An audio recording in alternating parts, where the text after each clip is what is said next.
Welcome to Case by Case. We want to just take a moment and remind you that this content is intended for adult audiences. It is created for educational and informational purposes only. Viewer discretion is advised, as discussions may include references to real criminal cases, violence, and other sensitive and potentially distressing topics. While we strive to present every case with accuracy and respect those involved, the material may not be suitable for all viewers. Please proceed thoughtfully.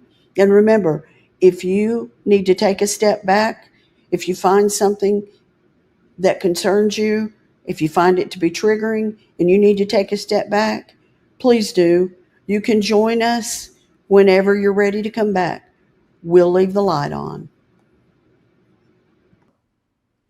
Imagine walking into a house in the middle of the night and seeing so much blood that the first thought in your mind isn't accident. It's what happened here.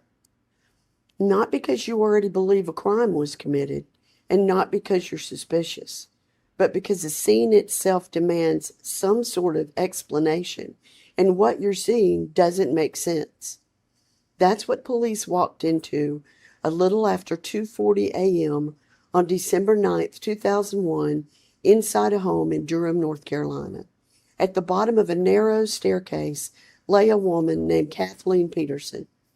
She was dead, and the amount of blood in that stairwell would become the single most divisive element of this entire case. Because if she fell, truly fell, this was an unusual but tragic accident. But if that blood tells a different story, then someone else was in that house with her. This is Case by Case, and this is the story of the staircase, Michael Peterson, and the death of Kathleen Peterson. The 911 call came in from Kathleen's husband, Michael. He was frantic, breathing hard, struggling to answer questions. "My wife fell down the stairs," he told the dispatcher. At first, he said she was still breathing. Then moments later, he said she wasn't. This call has been analyzed endlessly. Tone, word choice, pauses, emotion. Some people hear panic. Some people hear performance. And I'm going to say this up front. People in genuine shock don't sound the same. There's no universal way grief or fear is supposed to sound. So the call alone just won't decide anything, but it does set the stage.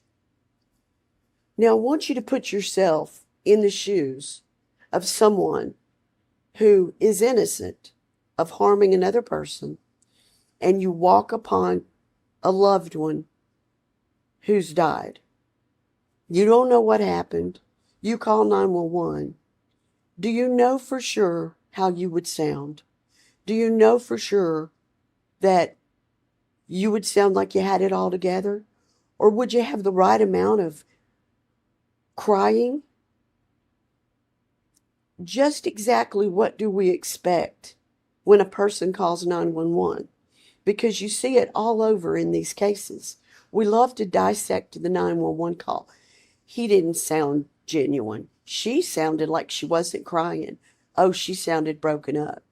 He sounded devastated. But we don't know, because we didn't live with that person prior. We don't know what they normally behave like during a situation. And when they come upon something they've never experienced before, how are they going to respond? How would I respond? How would you respond? So his reactions do set the stage, and it kicks things off to what follows. When first responders entered the home, they found Kathleen at the bottom of the staircase, lying on her back. She was surrounded by blood everywhere. Not just a pool beneath her, but blood smeared along the walls, blood on the stair edges, blood that appeared to show movement, and this was not a quiet slip and fall scene. And immediately investigators had to ask the uncomfortable questions: can a fall down the stairs really cause this much blood? Now, when I describe this to you, I'm not trying to be graphic for the sake of being graphic, but I researched this really heavily, and the blood stains really do look like a homicide took place. There's just blood everywhere, up the wall, smeared up the wall, on the door frames, between the stairwell, everywhere you can imagine. There was blood stains, and there was blood, and there was pools of blood. So this really got the investigators' attention right off. Kathleen also had multiple lacerations on her scalp. Scalp wounds bleed a lot. There's no dispute there. But she also showed signs consistent with severe blood loss, possible aspiration of blood in her airway. But what she did not have is she had no skull fracture, no broken neck, no obvious defensive injuries, and no fractures that screamed beating. So already this case sits in a strange middle ground, right? There are injuries, but not the kind you expect. There's blood, but not a clearly defined mechanism. And that's where interpretations start to divulge. Now, imagine someone falls down the stairs. If they roll down the stairs, rather than falling face forward and landing on their head and their neck, they may not break their neck. And one of the things that's interesting is she had no skull fracture, but she had multiple lacerations on her scalp. Did she fall and hit herself several times? It's one of those situations that even the authorities, you'll learn, do not even agree with. But let's talk about the explanation that does make sense to a lot of people. The fall theory. Kathleen had been drinking that night. Kathleen, from all accounts, did like to drink on a regular basis, and she and Michael had allegedly been sitting outside by the pool that night and drinking and talking. The fall theory says that she fell down the stairs. She struck her head. She did not immediately lose consciousness. Instead, she continued to try to stand up. She slipped in the blood. She fell again, over and over. The handprints on the wall, attempts to steady herself. The smearing and wiping, a disoriented person will try to regain balance. And eventually she collapses. As she's struggling to breathe, she's aspirating blood, meaning the blood is entering her airway, and that blood is expelled outward, creating patterns that can look violent. When this theory is demonstrated visually, it's unsettling, but not impossible. You can picture it. And if that's what happened, then this was a horrific accident, nothing more. But here's where the case refuses to go along with what I've just told you. Kathleen had injuries to the top of her head and her face. That's concerning. These weren't fractures like you fall and tumble over. These were lacerations and trauma. To accept the fall theory completely, you've got to accept that she fell in a way that caused multiple scalp lacerations. Did she fall over and over? Did she possibly get most of the way up the stairs and fall down the stairs, striking several stair edges? But how did she do that without fracturing her skull? Without impact patterns on the steps themselves? Is it possible? Yeah, it is.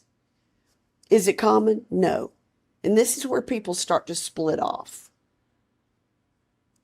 Blood doesn't lie, but it also doesn't speak clearly. Experts can look at the same scene and come to very different conclusions depending on their training, their expertise, their assumptions, and what they believe happened before they walked in. Because remember, experts are told by the people that call them in what their beliefs are. If it's a defense attorney calling them in, they know that it's a defense attorney, and they know what is in the mind of the defense attorney. Hey, that was a fall, pure and simple. It was an ugly fall. She struggled to get up over and over, but this is what happened. If they're called by the district attorney's office or the police, well, that tells another story. Okay, we know you believe, as the police, that this was a crime. This wasn't someone just falling. So the experts come in, even though they attempt to be neutral and unbiased, they're going to come in with some preconceived information, and they're going to come in with the information provided to them by the party that brings them in. So the experts saw positive blood flow. They saw movement consistent with collapse and attempts to rise. Now, this is what some experts saw. The others saw patterns that suggested force. They saw more blood than expected from a fall. And this disagreement is critical because when experts disagree, certainty disappears. And this is what can throw a trial into havoc. And what the scene does not tell us is here's what the staircase does not definitively answer. It does not prove Kathleen was beaten. It does not prove she fell accidentally. It does not tell us whom, if anyone, caused her injuries or if anyone was even there with her. The scene raises questions, but it doesn't give definitive answers. The cases built on questions are dangerous for everyone involved, especially a person who's charged with crime. So, why did this become a homicide investigation? I mean, you would think that the officers and the homicide detectives that were called in would have to really feel strongly about something like this, not to close it as undetermined or an accident, right? Because wouldn't you want to err on the side of caution and say, hey, this person really did fall and this happened. We just don't have enough to believe someone else did it. But what the police saw was massive blood loss, unclear injury mechanisms, a spouse who was present at the time of death. And what is it we always say? If someone dies, look to the spouse first, because 9 times out of 10, that's the person that's going to be charged, and that's often the person that did it. They didn't assume innocence. They investigated. And as they began to look closer at Michael Peterson, his story, his life, his past, their focus shifted slowly, quietly. And once that shift happens, it's really hard to undo.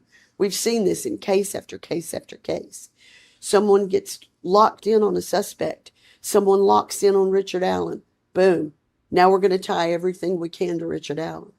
Someone gets locked in on another person.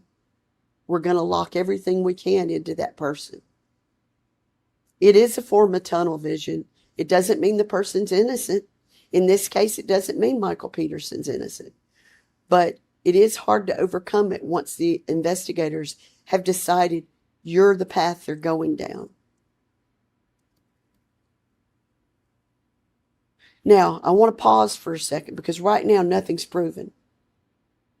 We have a dead woman, a bloody staircase, a husband who says it was an accident, a scene that can be interpreted more than one way, and that's exactly what happens in this case.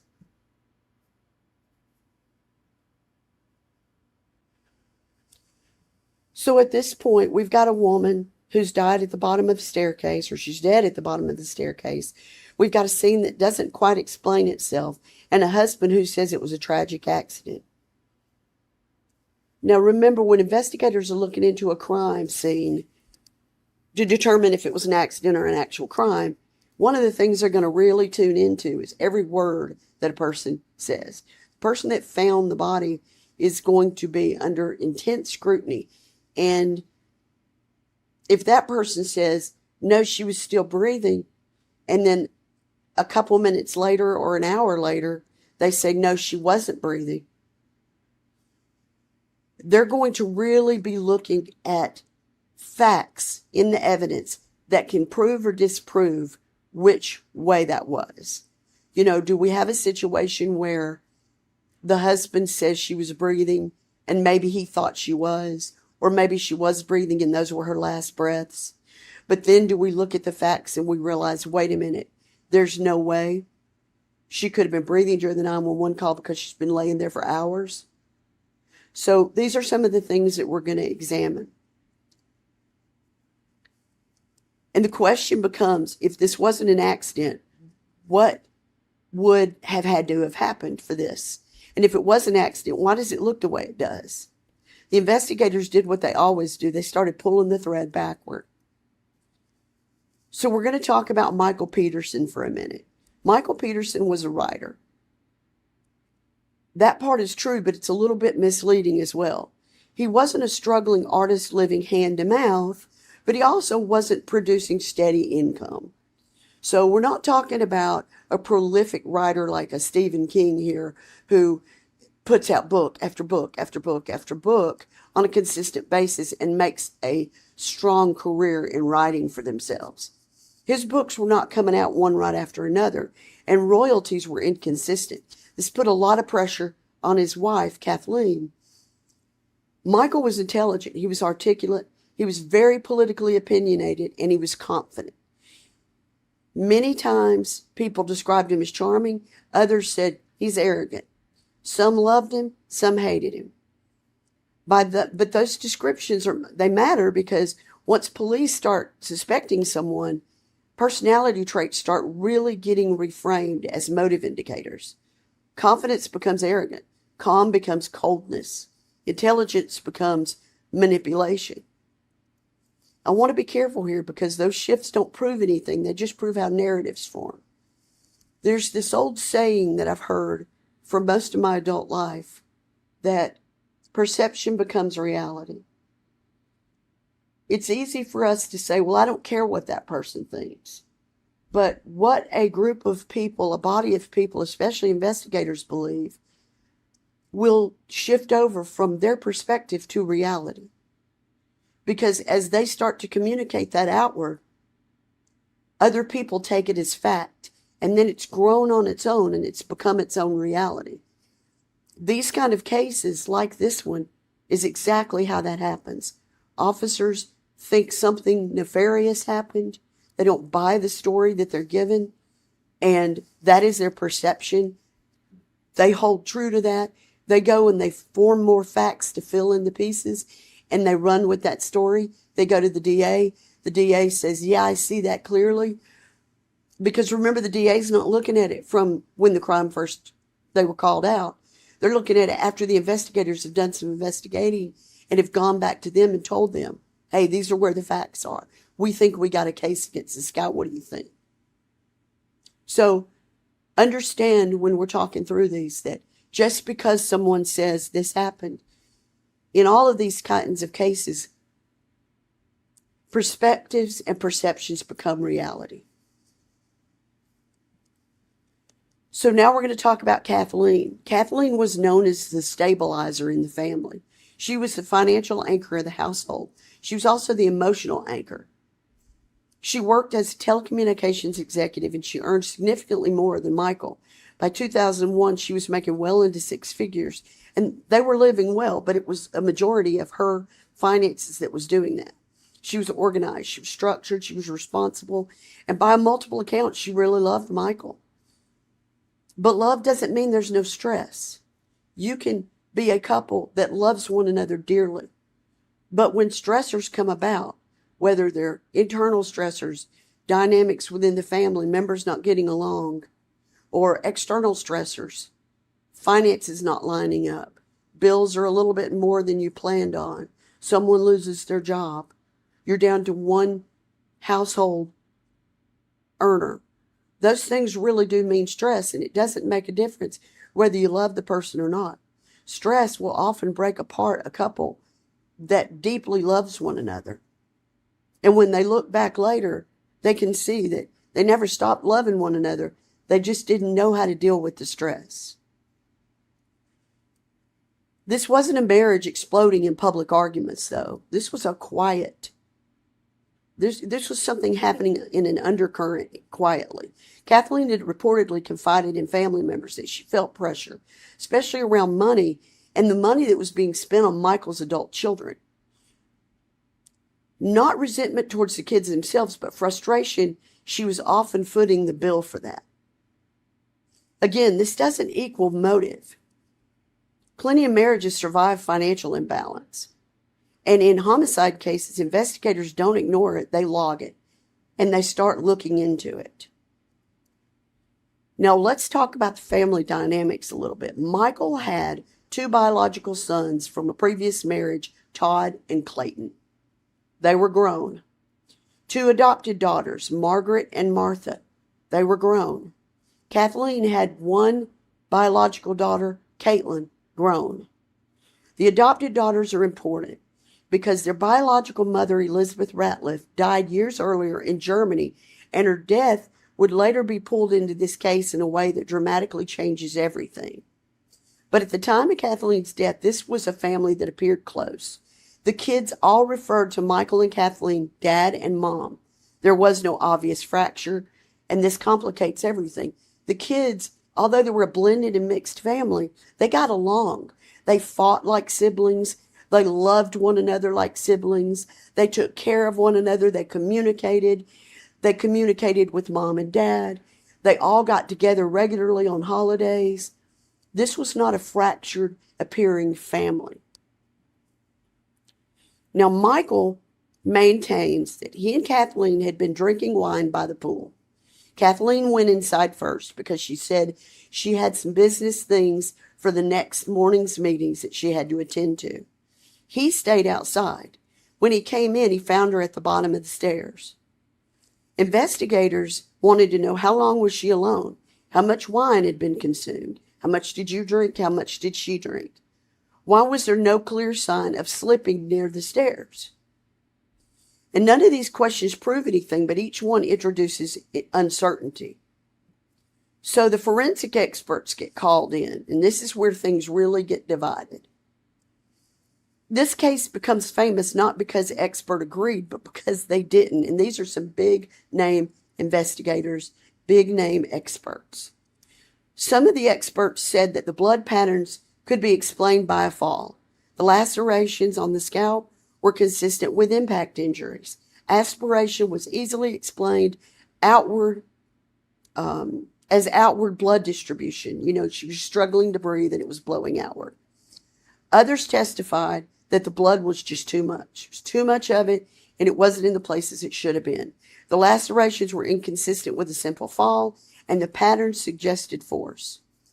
This wasn't science versus science fiction. These were trained individuals, trained professionals. They were looking at the same data, and they were openly, actively disagreeing. And when that happens, juries are forced to choose who they trust and not what they know. Now, some of these experts you will have heard of. Henry Lee.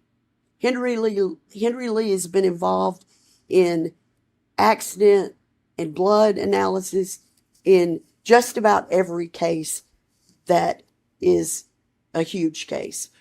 JonBenet Ramsey.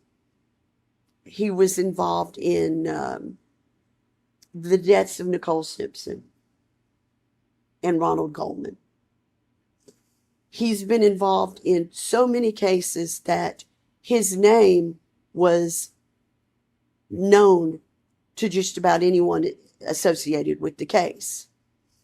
Now, this happened in Durham, North Carolina. This didn't happen in California or New York, where those names would be prominent, but everyone knew who they were.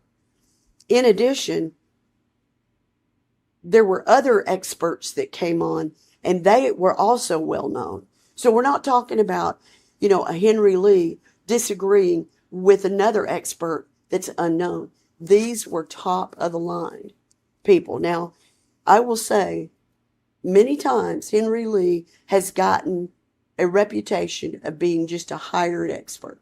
If you hire him for this and pay him enough, he'll come and do this. If you hire him for that, he'll come and do that.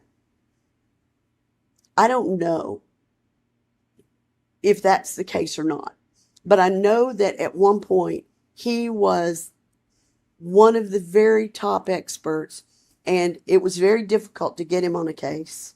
And when he testified to something, it was almost a given.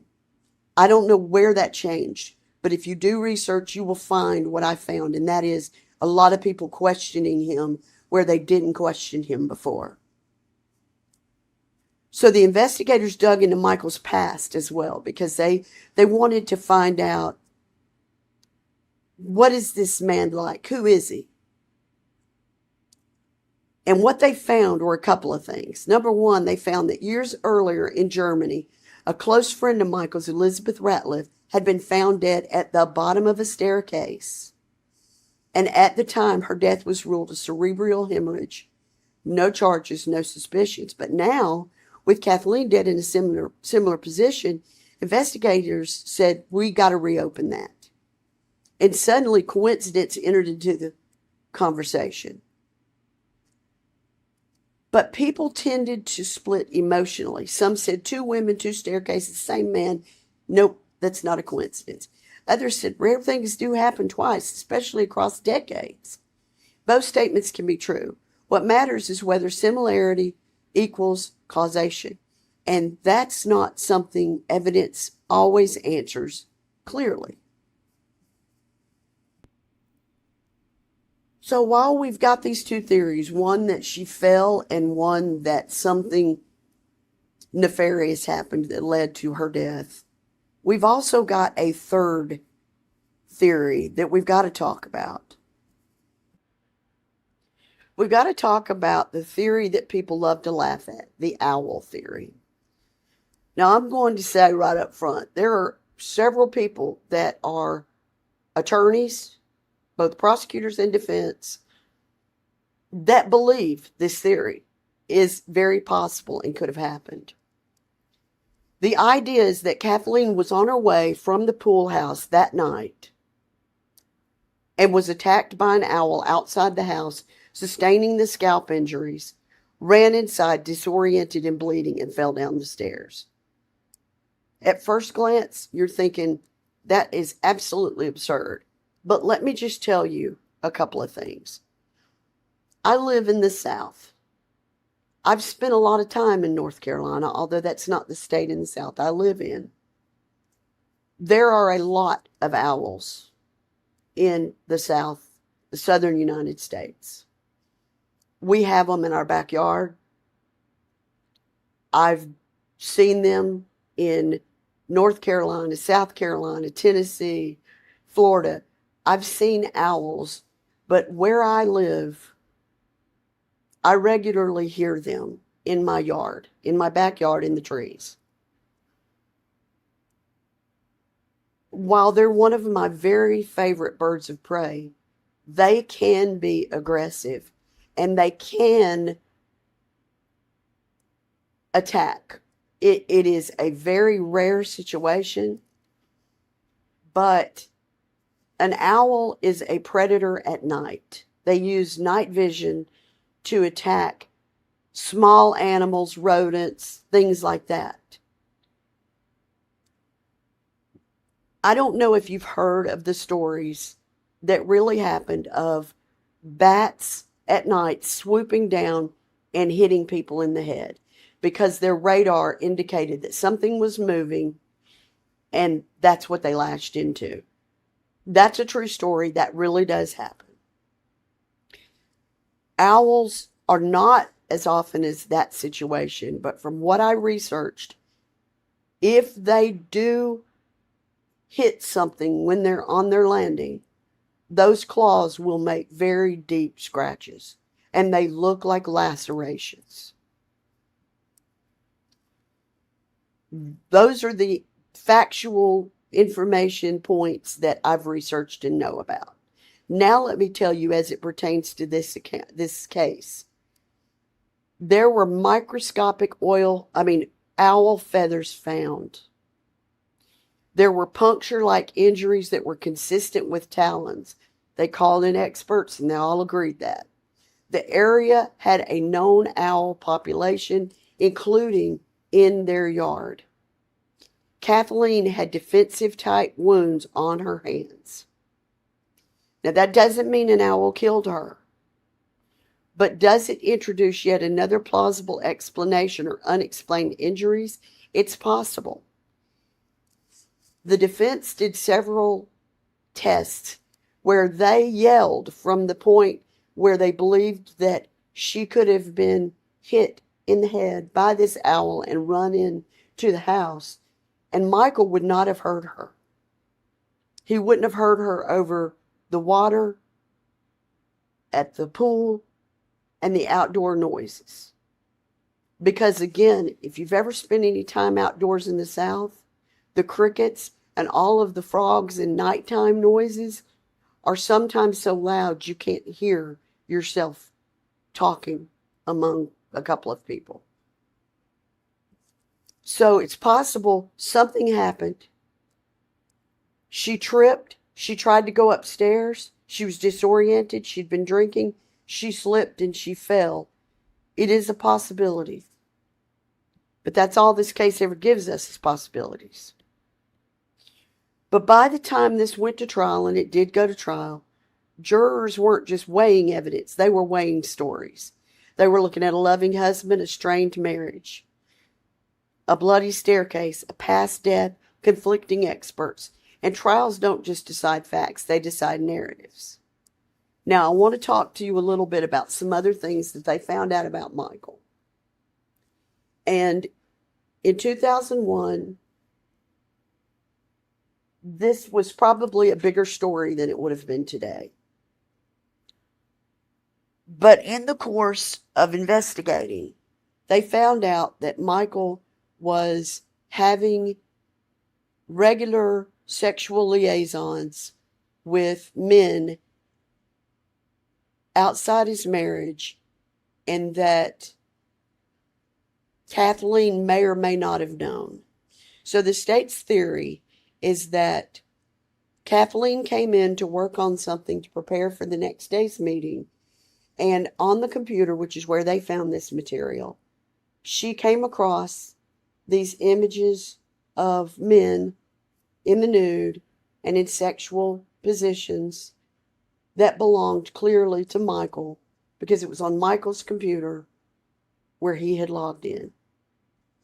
The state's theory is that she sat and waited for him to come in, and she communicated with him about her findings, and it escalated into an argument. She blew up, he blew up, and either she hit him first or he hit her first. Either way, some altercation ensued, and it happened at the staircase. She tried to go up the stairs. He pulled her back and beat her to death. That's basically the state's theory. The defense's theory is that there's not any proof that that happened that way. There's nothing on Michael. There's no skull fractures, which there should have been with the beating. There's nothing broken. There's nothing that really indicates that that's what happened. Michael never changed from maintaining his innocence. He didn't go back and forth. But we're in a case where an accident makes sense. A homicide explanation also makes sense. Expert opinions pretty much cancel each other out. And then there's the owl story. So, Michael was convicted. And then there were some appeals. And this case has gone back and forth in the courts. But the bottom line is, there's so much division about whether or not he really killed his wife. Were they arguing? Did something happen that night? I mean, really and truly, the state built a narrative around it. They didn't like the way he sounded. They didn't like the way it looked. One interesting thing is that in the beginning, the whole family was completely behind him. But over time, the family started to shift. Not all of them. The sons still supported him, but her daughter definitely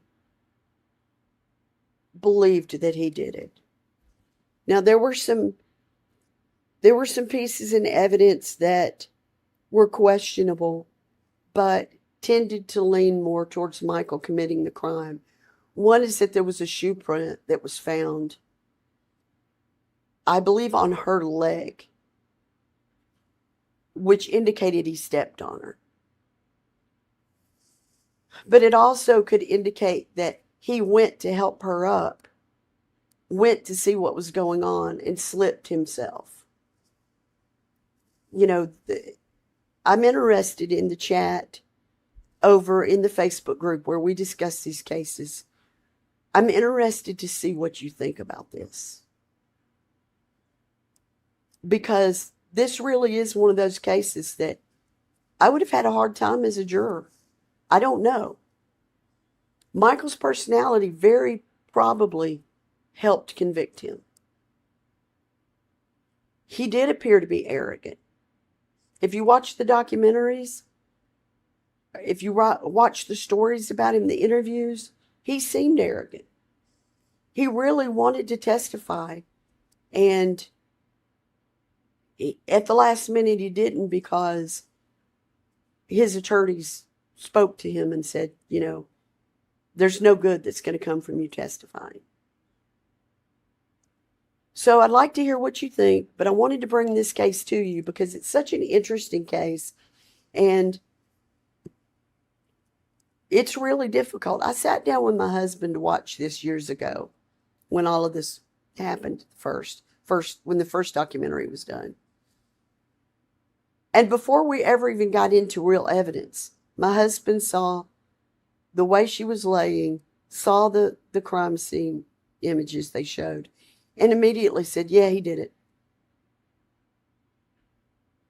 And that's what conclusion most people come to when they see it. How could there just be this much blood around her if it was a fall? When you fall, you don't have all this blood around you. But we really just don't know. So I'd like to hear what you think, and I'd like to hear about any other information that you found along the way if this is a case you did a deep dive on. Thanks for listening. This is Case by Case.